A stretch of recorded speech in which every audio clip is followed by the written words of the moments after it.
तो आज की इस नई गहन चर्चा में हमारे सामने दस्तावेजों और ऐतिहासिक स्रोतों का एक बहुत ही दिलचस्प पुलिंदा है। हाँ, और ये कोई आम ऐतिहासिक विवरण नहीं है। बिल्कुल नहीं। इसमें भारतीय इतिहास की 20 असाधारण महिलाओं के जीवन, उनके काम करने के तरीकों और उनकी रणनीतियों का पूरा विश्लेषण है। और मजे की बात ये है कि इन महिलाओं ने अपने अपने समय की सबसे मजबूत व्यवस्थाओं को जड़ से हिला दिया था। सही कहा।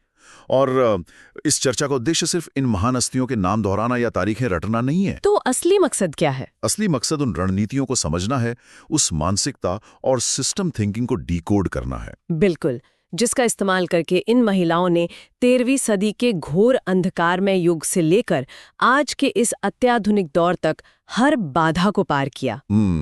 और इन स्रोतों को गहराई से पढ़ने पर एक बात जो बहुत स्पष्ट होती है वो ये कि ये महज बहादुरी की कहानियां नहीं है। नहीं, ये लीडरशिप, क्राइसिस मैनेजमेंट और मनोवैज्ञानिक युद्ध के बेहतरीन केस स्टडीज हैं। एकदम सही।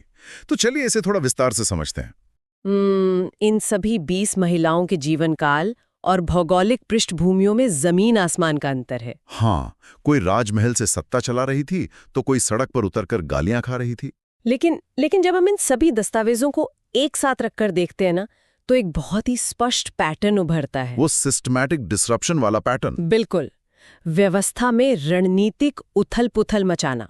मतलब जब कोई व्यवस्था आपको बाहर रखने के लिए ही डिजाइन की गई हो, तो उसमें सेंध कैसे लगाई जाती है, ये इन महिलाओं ने बखूबी दिखाया है। और केवल अपने लिए दरवाजे नहीं खोले, बल्कि उस पूरे ढांचे को ही बदल कर रख दिया, ताकि आने वाली पीढ़ियों के लिए एक नया रास्ता बन सके। हाँ, तो इस सिस्टमैटिक डिसरप्शन को समझने के लिए सीधा सत्ता के गलियारों का रुख करते हैं। चलिए।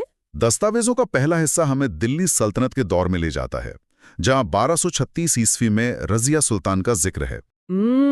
ये केवल एक महिला के शासक बनने की बात नहीं थी। बिल्कुल नहीं। स्रोतों के अनुसार उस समय तुर्काने चहलगानी यानी 40 सबसे ताकतवर तुर्क सरदारों का एक समूह हुआ करता था, जिनका सत्ता पर पूरा नियंत्रण था। हाँ, ऐसे कट्टर पितृसत्तात्मक और सैन्य प्रधान माहौल में एक महिला का तख्त पर बैठना और इन सरदारों को चुनौती देना, ये एक अभूतपूर्व रणनीतिक कदम था। यह सबसे दिलचस्प बात यह है कि रजिया सुल्तान की प्रशासनिक रणनीतियों का बारीकी से अध्ययन करने पर पता चलता है कि उन्होंने प्रतीकों की ताकत को बहुत अच्छी तरह समझ लिया था। जैसे कि उनका पर्दा प्रथा को त्यागना। बिल्कुल, पर्दा प्रथा को त्याग कर पुरुषों की तरह कुलाह टोपी और कुब्बा यानी कोट पहनकर खुले दरबार में आना कोई साधारण बात नहीं थी। ये एक स्पष्ट राजनीतिक संदेश था कि सत्ता का कोई जेंडर नहीं होता। एकदम सही। और उन्होंने अपने नाम के सिक्के भी ढलवाए।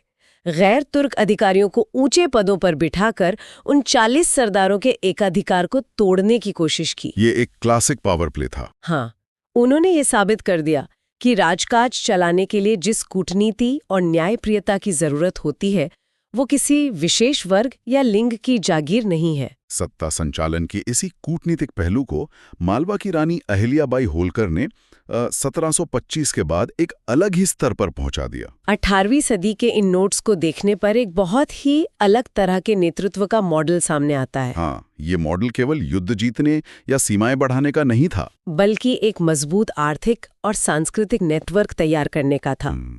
अहिल्याबाई ने अपने शासनकाल में पूरे भारतवर्ष में उत्तर में हिमालय से लेकर दक्षिण में कन्याकुमारी तक कई मंदिरों और घाटों का निर्माण करवाया, जिनमें काशी और सोमनाथ भी शामिल हैं। और ये महज धार्मिक कार्य नहीं था। तो ये क्या था? ये सॉफ्ट पावर का एक बहुत बड़ा उदाहरण था।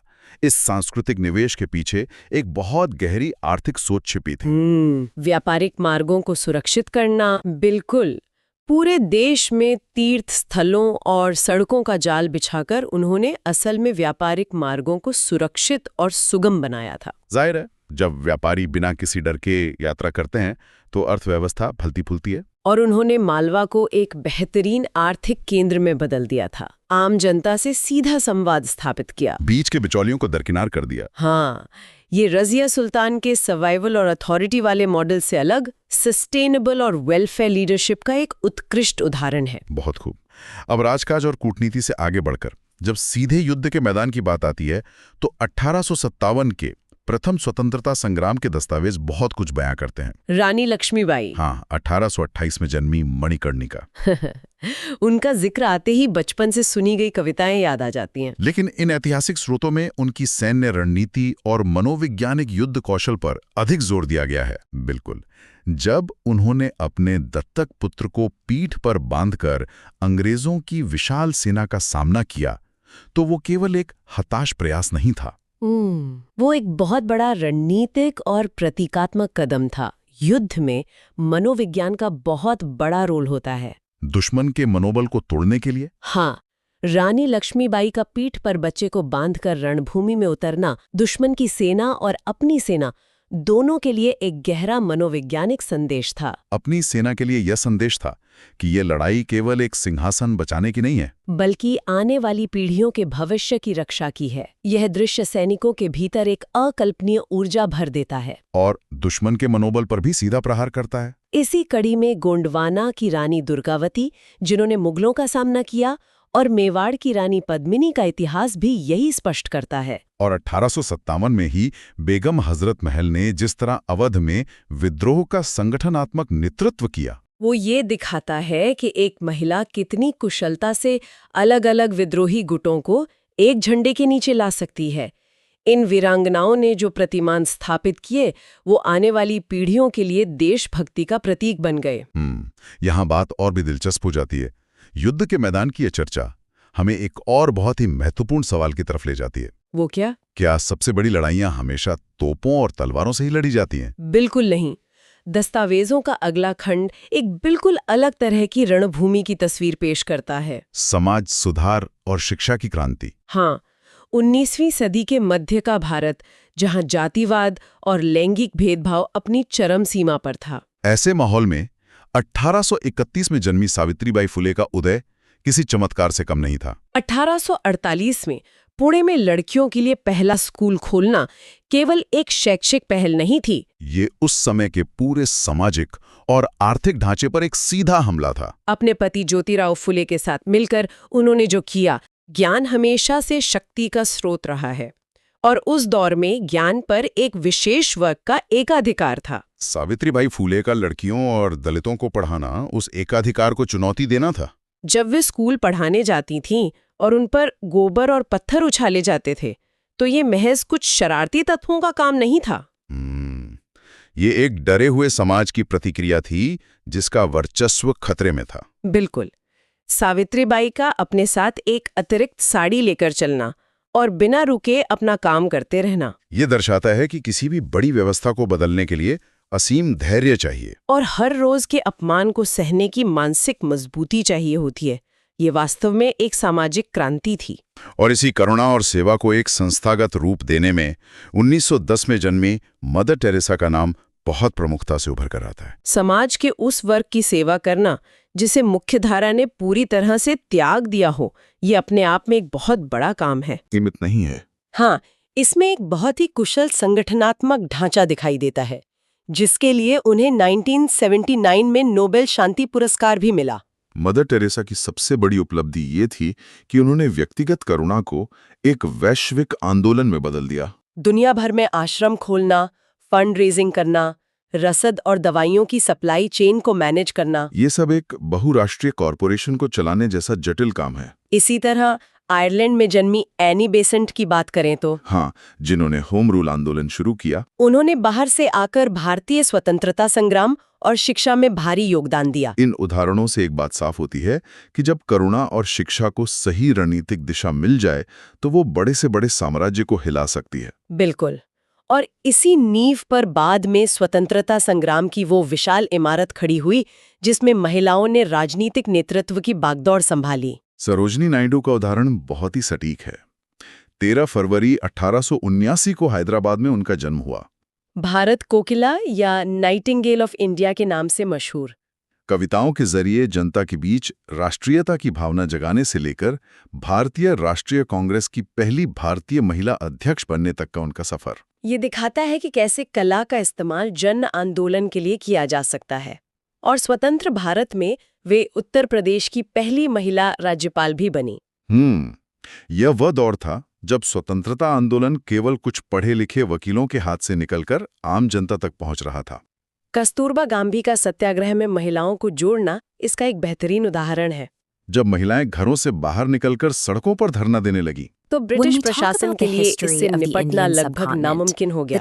पुरुषों को जेल में डालना उनके लिए आसान था, लेकिन जब हजारों महिलाएं शांतिपूर्ण विरोध पर उतर आईं, तो इसने ब्रिटिश साम्राज्य की नैतिक नींव को हिलाकर रख दिया। अगर हम इसे व्यापक संदर्भ में देखें, तो ये वो महिलाएं थी जिन्होंने स्वतंत्र भारत की नींव रखी। और ये विरोध हमेशा शांतिपूर्ण नहीं रहा।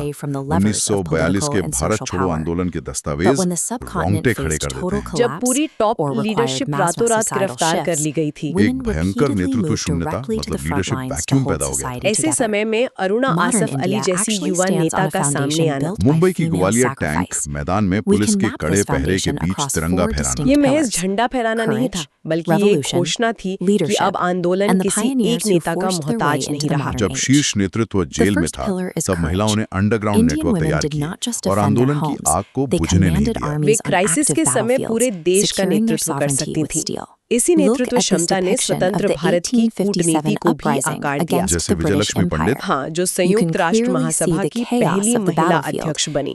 शीत युद्ध के जटिल दौर में ये एक बहुत बड़ी घटना थी। कूटनीति और राजनीतिक नेतृत्व की इस चर्चा में 1917 में जन्मी भारत की पहली महिला प्रधानमंत्री इंदिरा गांधी के कार्यकाल का विश्लेषण करना बेहद जरूरी है। नोट्स में 1971 के भारत पाक युद्ध और बांग्लादेश के निर्माण को एक बहुत ही विस्तृत कूटनीतिक स्टडी के रूप में प्रस्तुत किया गया है। ये केवल एक सैन्य विजय नहीं, ये दुनिया की महाशक्तियों के बीच खेली गई एक बेहद जटिल राजनीतिक शतरंज थी। इस ऐतिहासिक घटनाक्रम का सबसे दिलचस्प हिस्सा युद्ध शुरू होने से पहले की गई कूटनीतिक तैयारी है। सोवियत संघ के साथ शांति संधि करना, पश्चिमी देशों का दौरा करके ग्लोबल नैरेटिव को अपने पक्ष में करना। दुनिया के कई बड़े देश उस समय भारत के खिलाफ थे, लेकिन जिस दृढ़ता के साथ उस संकट का सामना किया गया, उसने भारत को एक क्षेत्रीय महाशक्ति के रूप में स्थापित कर दिया। पावर पॉलिटिक्स में महिलाएं कितनी निर्णायक हो सकती हैं, ये पूरी दुनिया ने देखा।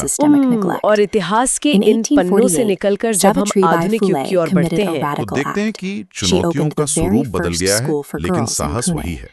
अब लड़ाई उन क्षेत्रों में अपनी जगह बनाने की है जिन्हें पारंपरिक रूप से केवल पुरुषों का वर्चस्व माना जाता था। 1949 में जन्मी किरण बेदी का उदाहरण लेते हैं, भारत की पहली महिला IPS अधिकारी। दस्तावेजों में उनके द्वारा तिहाड़ जेल में किए गए सुधारात्मक कार्यों पर विशेष जोर दिया गया है। ये सिर्फ क्राइम कंट्रोल नहीं था, इस सिस्टम को अंदर से बदलने की एक मुहिम थी। जेल व्यवस्था का मूल उद्देश्य अक्सर सजा देना माना जाता था, लेकिन उन्होंने सुधारात्मक न्याय का मॉडल पेश किया। जेल के भीतर विपश्यना ध्यान केंद्र खोलना, कैदियों को शिक्षा देना। ये दिखाता है कि एक प्रशासक अगर चाहे तो सबसे जटिल सिस्टम में भी मानवीय मूल्यों को स्थापित कर सकता है। उनके अनुशासन की सराहना करनी होगी। और प्रशासन की इन दीवारों से निकलकर जब नजर आसमान की तरफ जाती है। कल्पना चावला 1962 में करनाल में जन्मी कल्पना चावला का नाम अंतरिक्ष विज्ञान में एक नए युग की शुरुआत का प्रतीक है। 1997 में नासा की कोलंबिया स्पेस शटल मिशन का हिस्सा बनना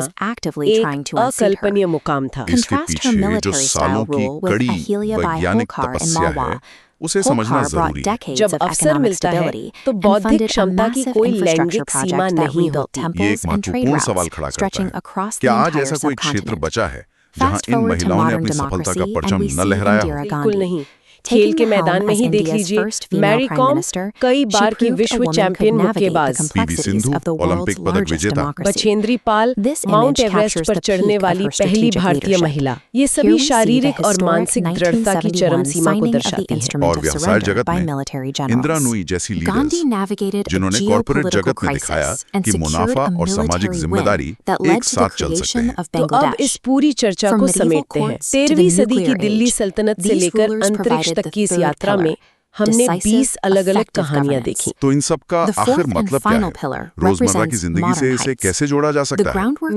अगर इन सभी स्रोतों को एक शब्द में पिरोया जाए तो वो है दृढ़ निश्चय और अदम्य साहस। सीमित संसाधनों में अधिकतम परिणाम हासिल करने की क्षमता। into Earth's जब orbit. युद्ध के मैदान में Her पीठ journey पर as the बच्चा first बंधा हो Indian-born या woman स्कूल in खोलते space समय expanded समाज the के ताने boundaries और of what पत्थर खाने Indian पड़े। scientists बाहरी could achieve on परिस्थितियां a global पूरी तरह stage. से प्रतिकूल थीं। Back on लेकिन the इन ground, सभी महिलाओं Kiran में Bedi एक चीज broke आम into the थी, heavily उन्होंने कभी ये नहीं male-dominated law कहा enforcement कि sector. संसाधन As नहीं the है first इसलिए female कुछ नहीं हो officer in the सकता। IPS, इसके बजाय the उन्होंने Indian सवाल Police पूछा Service कि जो responsible कुछ for भी है national public उसी के safety, साथ इस she व्यवस्था को कैसे implemented बदल सकते sweeping हैं। reforms बिल्कुल। across the आज की police भागदौड़ force भरी and the जिंदगी में prison भी system. जब किसी नए In the प्रोजेक्ट arena या of मीटिंग की global तैयारी sports, करते समय we see हम consistent संसाधनों की physical कमी का dominance. रोना रोते हैं। Athletes वहाँ like ये Mary Kom in कहानियाँ the boxing सिखाती ring हैं and कि PV सीमित Sindhu, संसाधनों seen और here भारी proudly विरोध के displaying her बावजूद Olympic भी medal, have become असाधारण the सफलता standard हासिल bearers for की जा Indian सकती है। achievement. सबसे बड़ी Look at बाधाएं this अक्सर peak. हमारे बाहर This is नहीं, Mount Everest, दिमाग के the भीतर harshest होती हैं। और environment इसी on Earth. संदर्भ में चर्चा When का अंत Bachendri Paul एक बहुत ही successfully reached the विचारोत्तेजक summit, सवाल के she साथ करना provided the चाहूंगी। ultimate हाँ, metaphor बताइए। for the reach आज of हम Indian जिन women. सुविधाओं और These pioneers स्वतंत्रताओं built का the fourth आनंद ले pillar, रहे हैं, वो demonstrating इन that in महिलाओं के science, कड़े law, and संघर्षों का sports, परिणाम है। the only बिल्कुल। ceiling for Indian तो women जरा is their सोचिए, own ambition. अगर ये A महिलाएं modern उस Indian दौर girl में waking up जब today has a समाज clear और path to व्यवस्थाएं school, पूरी the तरह से ballot उनके box, खिलाफ and the थीं, Olympic podium. इतनी महान Those उपलब्धियां paths were हासिल cleared कर over सकती हैं, centuries of struggle. तो आज के The इस women we looked आधुनिक at युग today में represent जब thousands हमारे of पास unnamed बेहतर heroes. संसाधन है, Generation after दुनिया भर की generation, जानकारी they सिर्फ एक steadily क्लिक chipped की away at दूरी पर systemic है, barriers, तो हमें creating अपनी the पूरी openings that क्षमता allowed का the current उपयोग करने generation से to move कौन सी forward. चीज रोक रही When है। a woman is given an इस एक opportunity, सवाल में she बहुत बड़ी doesn't just गहराई change छिपी her है। own destiny. ये खुद की She क्षमताओं changes को the पहचानने का trajectory समय of the है। entire इन nation. महिलाओं का जीवन Out हमें of all सिखाता है these कि historical व्यवस्थाएं architects, कभी who खुद नहीं inspires बदलती। you the most? उन्हें Drop अपने a comment अडूर below, संकल्प से and बदलना don't पड़ता forget to है। subscribe for सही। more deep इस गहरे dives विचार into को the हम यहीं history छोड़ते of हैं। India. इस विशेष गहन चर्चा को यहीं विराम देते हैं।